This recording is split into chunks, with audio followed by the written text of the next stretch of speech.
Natalia. Welcome back to my channel, and today we're going to do a video that's a little bit different from what I normally do.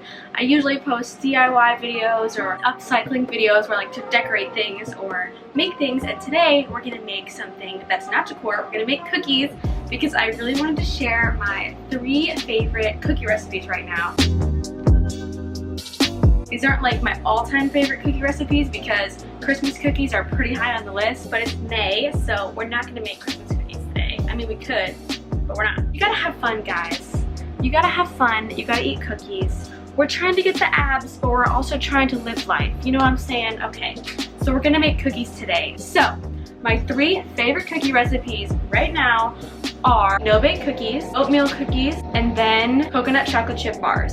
Those are the 3 cookies that we're going to make today, and I'm going to show you the recipes that I use. These are the recipes that my mom always used to make these cookies for me when I was a kid, and now I continue to make them for myself now that I'm an adult, or make my sister make them for me when I'm with my sister. I hope that you get a chance to make them and that you love them as much as I do.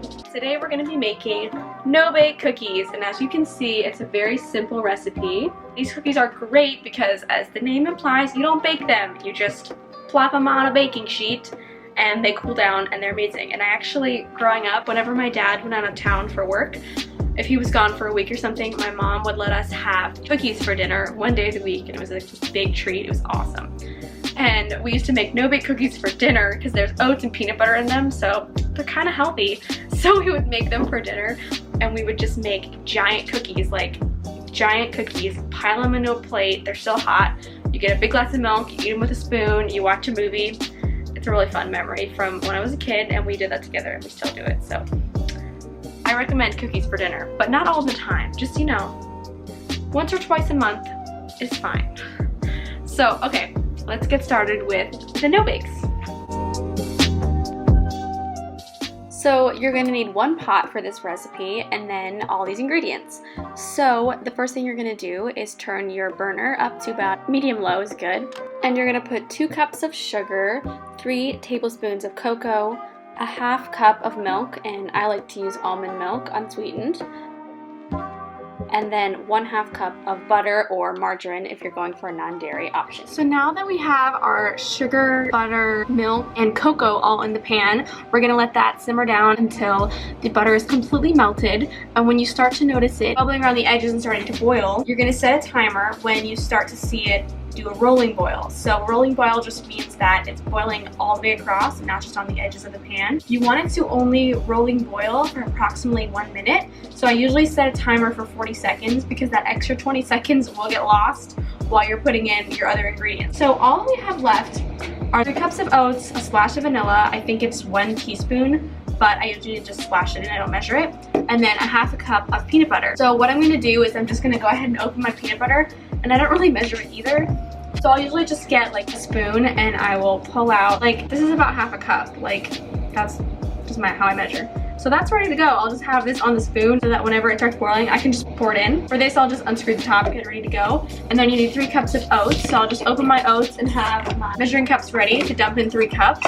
Because when it starts boiling, you don't want it to boil for too long because then it doesn't set up properly. So now I'm just gonna let all of this come to a little boil. I'm going to turn up the heat a little bit. I had it on medium-low, and we're going to turn it up to medium. These are probably like my favorite cookie, and they're delicious, and they have peanut butter and oats in them. There's protein, and it's good for you, right? 2 cups of sugar, whatever, there's peanut butter in it. Cancels it out. Okay, I'll come back whenever the boiling starts around the edges so you guys can see what that looks like. It just started to bubble along the edges. It's bubbling right here, but we want a full rolling boil before we start the timer. Okay, I would say that's a rolling boil, so we're gonna hit start. 50 seconds, let's put in our other ingredients. So I'm gonna put in the peanut butter, and then I turn down the fire a little bit when I start to put in the other ingredients. Put in a little bit of vanilla. Okay, now we got our oats, 3 cups. And I always do heaping cups. You can never have too many oats. There's 1, 2, 3. I have the wrong kind of oats right now.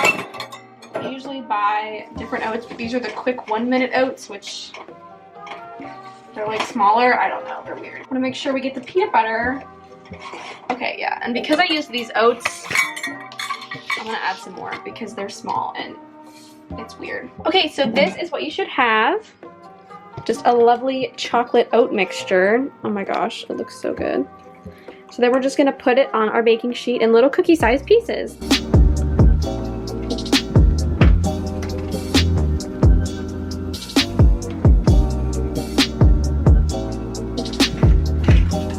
The real final step is after it's cooled down a little bit, you get to lick the spoon. These are seriously so good, you guys.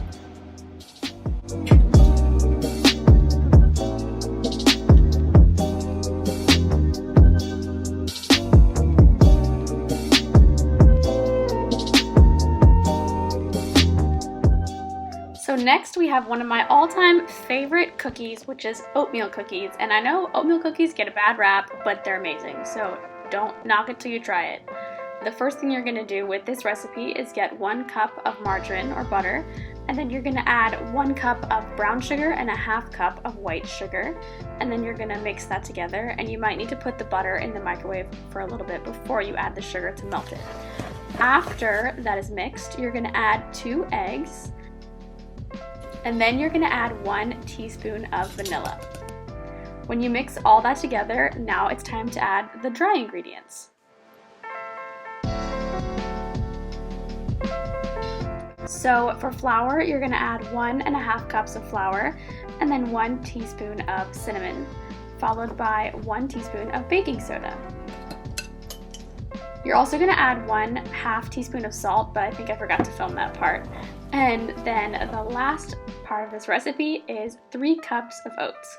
And you can also add chocolate chips into the recipe if you'd like, and we added a couple because that's how my mom likes to eat them, but I like them plain, Evan, personally. you just pretend like you're having a conversation with someone. Just be like, oh yeah. Yeah, I know that's true. What the heck? Yes. It made sense. I believe it made sense. Amy, Amy just goes, that's a coffee shop noise. Amy, you're missing the real show. It's right here. Get out of town. The gun show. Okay. Okay, it's done. And now we eat it. Now we bake it for 5 or 6 minutes at 350, and you can put chocolate chips in it or just leave it plain. And guys, this is the best cookie dough ever. Do it again. Do it now. Stop! What?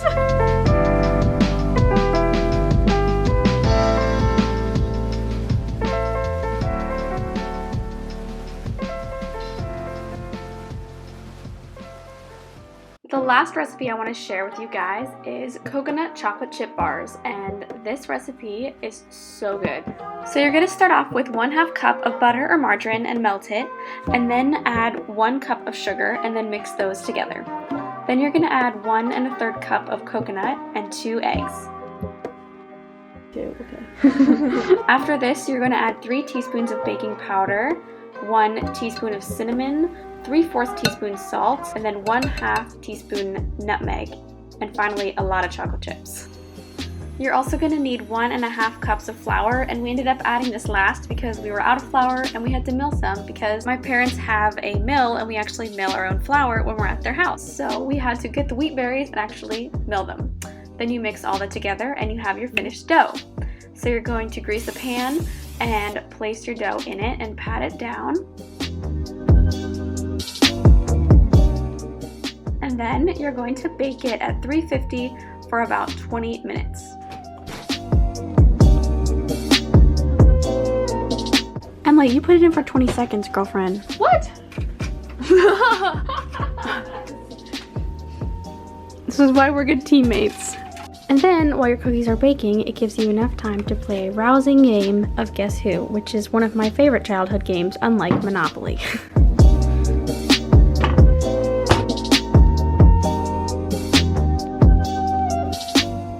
After they're baked, you cut the cookies up into a grid and enjoy because they're absolutely delicious. So I wanted to share with you guys really quick my recipe book because I think it's really fun to make your own recipe book. Obviously you can buy a cookbook somewhere, but I think it's more fun to kind of create your own, and then you can put in your favorite recipes, your friends' recipes, and recipes from your family, and you could label them. And I think it's cool because then when I make my grandma's brownies, like it says, it has her name on it, and my grandma actually wrote me out. She gave me this binder, and they're just little like cookbook binders, so she gave this one to me and I love it so much. There's the clear plastic sleeves, and I just divided it up with sticky notes into like breakfast, lunch, dinner, and dessert, and then you can just write down your own recipes. So like I have waffles and I have some breakfast recipes, and I think it's just really fun. Thank you guys so much for watching. I hope you try out one of these recipes or all 3 of them, and let me know if you like any of these cookies or if you've tried them before, and I will see you guys next week with another DIY video. Bye! Flyaways, we're gonna fly away with the flyaways. Stay down. That won't last very long.